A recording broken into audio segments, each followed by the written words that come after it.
বাংলা বরাক আসাম চ্যানেলের পক্ষ থেকে আপনাদেরকে জানাই অনেক অনেক স্বাগত। বন্ধুরা, এই মুহূর্তে সমগ্র দেশের এনআরসি, সিএএ এবং এনপিআর সম্পর্কিত অত্যন্ত গুরুত্বপূর্ণ এবং তাৎপর্যপূর্ণ কয়েকটি খবর নিয়ে আপনাদের সম্মুখে হাজির হয়েছি। তাই বন্ধুরা, আজকের এই ভিডিওটি অবশ্যই প্রথম হইতে শেষ পর্যন্ত দেখবেন, তাহলে বিস্তারিত বুঝতে পারবেন। আপনাকে কোনোদিনও ক্ষমা করা হবে না, নরেন্দ্র মোদীকে খোলা চিঠিতে জানালেন দেশের মহিলারা। অন্যদিকে এবার সংসদে উঠল আজাদি স্লোগান, সিএএ বিরোধিতায় উত্তাল লোকসভা। অপরদিকে গুলি চালিয়ে সিএএ প্রতিবাদীদের চুপ করানোর চেষ্টা চলছে। সংসদে সরব হলেন বহরমপুরের সাংসদ তথা লোকসভার কংগ্রেসের দলনেতা অধীর রঞ্জন চৌধুরী। অন্যদিকে বৈষম্য স্পষ্ট, শাহিনবাগের হামলাকারীকে দুদিনের জেল হেফাজত আর আজাদ পেয়েছিল 14 দিন। অপরদিকে গুলি মারনা বন্ধ করো, সংসদে অনুরাগ বলতে উঠলেই ঝাঁপিয়ে পড়ল বিরোধীরা। অপরদিকে মমতার বিরুদ্ধে রাষ্ট্রপতিকে নালিশ জানাবেন বিজেপি সাংসদরা। এবং সর্বশেষ জানিয়ে দিচ্ছি, মহাত্মা গান্ধীর স্বাধীনতা আন্দোলনকে নাটক বলে কটাক্ষ, বিতর্কে বিজেপি সাংসদ। তাহলে বন্ধুরা, আজকের এই গুরুত্বপূর্ণ খবরাখবরের বিস্তারিত আলোচনা করব। বিস্তারিত খবরে যাওয়ার আগে আপনার কাছে করব ছোট্ট একটা রিকোয়েস্ট, ভিডিওটি দেখতে দেখতে অবশ্যই একটি লাইক করে দিবেন এবং প্রতিদিনের এনআরসি, এনপিআর কাজ সম্পর্কিত গুরুত্বপূর্ণ তাজা খবরাখবর সবার আগে পেতে এক্ষুনি করে দিন চ্যানেলটি সাবস্ক্রাইব এবং বাজিয়ে দিন পাশের বেল আইকন। তাহলে প্রতিটি মুহূর্তের তাজা খবরাখবর সবার আগে আপনি নোটিফিকেশনের মাধ্যমে পেয়ে যাবেন। হিংসার রাজনীতিতে নরেন্দ্র মোদীর মদত দেওয়ার ভূমিকা দেখতে দেখতে ক্ষুব্ধ হয়ে উঠেছে দেশের মানুষ। কোনো নেতা বলেন বিরোধিতাদের গুলি করে মারুন, আবার কেউ বলেন শাহিনবাগের মহিলারা এত ঠান্ডাতেও মরছে না কেন, আমাদের ছেলেরা বিভ্রান্ত হয়ে গুলি চালিয়েছে। জঙ্গিদের জন্য গুলি, বিরিয়ানি নয়। নাথুরামের হাতে গান্ধীজির হত্যা দেশকে বাঁচিয়েছে। ধৈর্যের বাঁধ ভেঙে গিয়েছে সকলের, বিশেষ করে মহিলাদের। নিজের দেশে আর নিজেকে সুরক্ষিত লাগছে না কারোর, আর সেইখান থেকেই মোদীকে খোলা চিঠি পাঠালেন মহিলা বিপ্লবীরা। দিল্লির 175টি মহিলা সংগঠনের তরফ থেকে পাঠানো হয়েছে এই চিঠি। চিঠির শুরুতে বড় বড় করে লেখা, আমাদের ভোট দিন নয়তো আপনাকে দর্শন করে দেওয়া হবে। দিল্লির মহিলাদেরকে এই বার্তা দিতে চান আপনারা। দুষ্কৃতীদেরকে মহিলা ও শিশুদের দিকে বন্দুক তুলে রাখার সাহসটা আপনাদের দলই দিচ্ছে। সংবিধানকে সম্মান করে নির্বাচন লড়ুন, হিংসাকে উস্কে দিতে চেষ্টা করবেন না। তারপর শুরু হচ্ছে বাকি চিঠিটা। চিঠিতে উল্লেখ করা হয়েছে মহিলাদের শোচনীয় অবস্থার কথা, তা তারা হিন্দু হন বা খ্রিস্টান, মুসলিম হন বা শিখ, আদিবাসী হন বা দলিত, সকলের ওই একই অবস্থা। আর এই পরিস্থিতি তৈরি করেছে বিজেপির সমর্থকেরাই, শুধুমাত্র একটি নির্বাচনে জেতার জন্য। এর সঙ্গে শাহিনবাগ সম্পর্কে যোগী আদিত্যনাথ ও অনুরাগ ঠাকুরের কুৎসিত মন্তব্যের নিন্দা করলেন মহিলারা। তারা মোদীকে অকপটে জানিয়ে দিলেন একটি নির্বাচনের জন্য বিজেপি যে পরিস্থিতি সৃষ্টি করেছে, যেভাবে মহিলাদেরকে যৌন হেনস্থা ও ধর্ষণের ভয় দেখানো হচ্ছে, সেটাকে ইতিহাস ভুলবে না, আর আপনাকেও কোনোদিন ক্ষমা করা হবে না। সরকারের বেটি বাঁচাও প্রকল্পের উল্লেখ করে তার সঙ্গে বর্তমানে প্রচলিত দর্শন সংস্কৃতির তুলনা করে নিন্দা করলেন তারা। শেষে মহিলারা জানালেন, যতই ভয় দেখাক এই সরকার, তারা ভয় পান না। নতুন নাগরিক আইনের বিরুদ্ধে যে আন্দোলন চলছে, তার একেবারে সামনের সারিতে মহিলারা রয়েছেন। ধর্ষণের ভয় দেখিয়ে লাভ নেই। ধর্ষণের যন্ত্রণা মহিলারা পেয়েছেন, তারা জানেন এই কুৎসিত হেনস্থার রূপটা, সেই যন্ত্রণাকেও হারাতে প্রস্তুত তারা। প্রিয় নরেন্দ্র মোদী, আপনি বিজেপির সমর্থক হতে পারেন, কিন্তু আপনি এই দেশের প্রধানমন্ত্রী।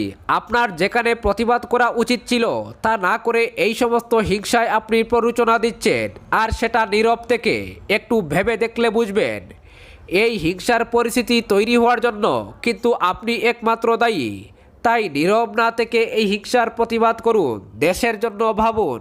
অন্যদিকে সংশোধিত নাগরিকত্ব আইন নিয়ে উত্তাল হলো সংসদ। সোমবার সংসদে কংগ্রেস ও ডিএমকে সাংসদরা সিএএ এর বিরোধিতা করে ক্ষমতাসীন বিজেপিকে তুপ দাগেন। লোকসভায় কংগ্রেসের দলনেতা অধীর রঞ্জন চৌধুরী বলেন, গুলি দিয়ে মানুষের বুলি থামানো যাবে না। এরপরই সিএএ, এনআরসি, এনপিআর থেকে আজাদি চেয়ে স্লোগান দিতে থাকেন কংগ্রেস সাংসদরা।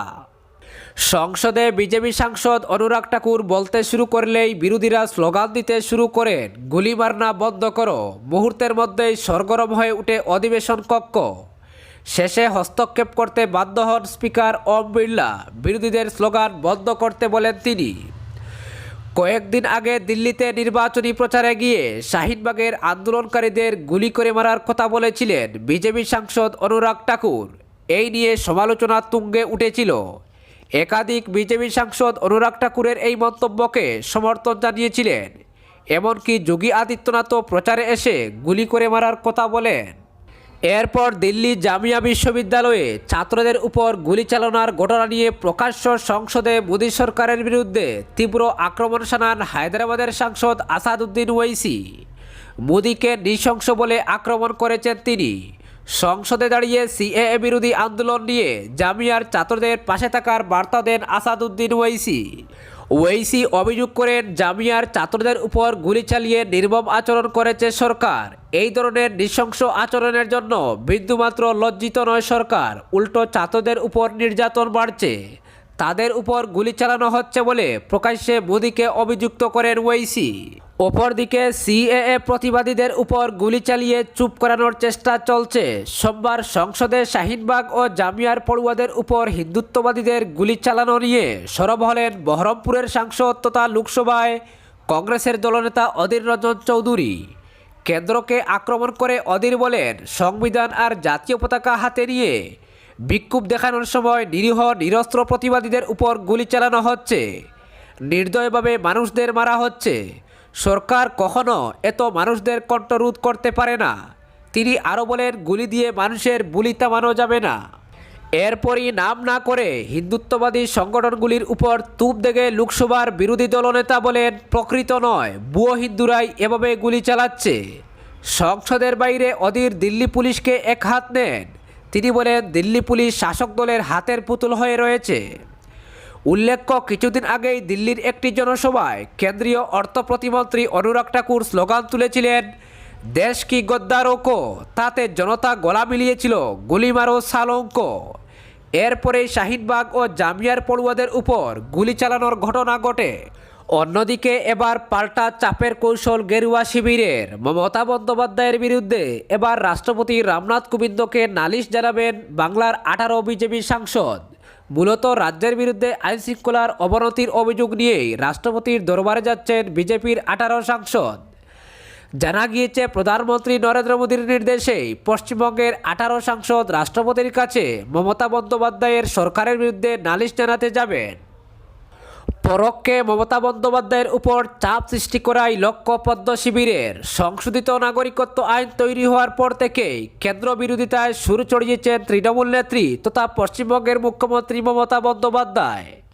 নাগরিকত্ব আইন ও এনআরসি ইস্যুতে কেন্দ্রের বিরুদ্ধে বিভাজনের রাজনীতিরও অভিযোগ তুলেছেন তৃণমূল সুপ্রিমো। একই সঙ্গে সিএএ ও এনআরসি বাতিলের দাবিতে একটানা আন্দোলন কর্মসূচি চালিয়ে যাচ্ছেন মমতা বন্দ্যোপাধ্যায়। কোনো মতেই সংশোধিত নাগরিকত্ব আইন পশ্চিমবঙ্গে কার্যকর করবেন না বলে সাফ জানিয়েছেন মমতা বন্দ্যোপাধ্যায়। একই সঙ্গে এনপিআরের কাজও বন্ধ রেখেছেন তিনি। দলনেত্রীর নির্দেশে সিএএ ও এনআরসি বাতিলের দাবিতে গত কয়েক সপ্তাহ ধরে আন্দোলন চালিয়ে যাচ্ছে তৃণমূল ছাত্র পরিষদ। ধর্মতলার রানী রাসমণি অ্যাভিনিউয়ে লাগাতার ধর্ণা কর্মসূচি চালিয়ে যাচ্ছে টিএমসিপি। নিয়ম করে সেই কর্মসূচিতে যাচ্ছেন তৃণমূল নেত্রী। তারই নির্দেশ টিএমসিপির ধর্ণা মঞ্চে প্রায় দেখা মিলছে তৃণমূলের শীর্ষ নেতাদের। ছাত্রনেতাদের চাঙ্গা করতে ভাষণও দিচ্ছেন দলের শীর্ষ নেতৃত্ব। তৃণমূলের লাগাতার কেন্দ্র বিরোধিতায় বেজায় চটেছে গেরুয়া শিবির। উল্টে মমতার বিরুদ্ধে তুষণের রাজনীতির অভিযোগ তুলে সরব রাজ্য বিজেপি। এবার মমতা সরকারের উপর চাপ আরও বাড়াতে তৈরি গেরুয়া শিবির। সংশোধিত নাগরিকত্ব আইনের প্রতিবাদে রাজ্যের বিভিন্ন জায়গায় রাস্তায় নেমে বিক্ষোভ চলে। বেপরোয়াভাবে বাসে ট্রেনে আগুন লাগিয়ে চলে ভাঙচুর। একাধিক রেল স্টেশনও ভাঙচুর হয়। বিজেপির অভিযোগ, হামলাকারীদের বিরুদ্ধে কোনো ব্যবস্থা নেয়নি রাজ্য পুলিশ। এবার রাষ্ট্রপতিকেই সেই নালিশ জানাতে চলেছেন রাজ্যের বিজেপি সাংসদরা। রাজ্যে গণতান্ত্রিক পরিবেশ নেই বলে দাবি বিজেপির। সেই দাবির সপক্ষেই এবার রাষ্ট্রপতিকে তথ্যভিত্তিক একটি খসড়া দেবেন বিজেপি সাংসদরা। অপরদিকে হাতে ভারতের সংবিধান। দিল্লির জামা মসজিদে দাঁড়িয়ে সেই সংবিধান পাঠ করাই ছিল মূল উদ্দেশ্য। এটাই ছিল প্রতিবাদের ধরন। আর সেই কারণেই গ্রেপ্তার করা হয়েছিল ভীম আর্মির প্রধান চন্দ্রশেখর আজাদকে।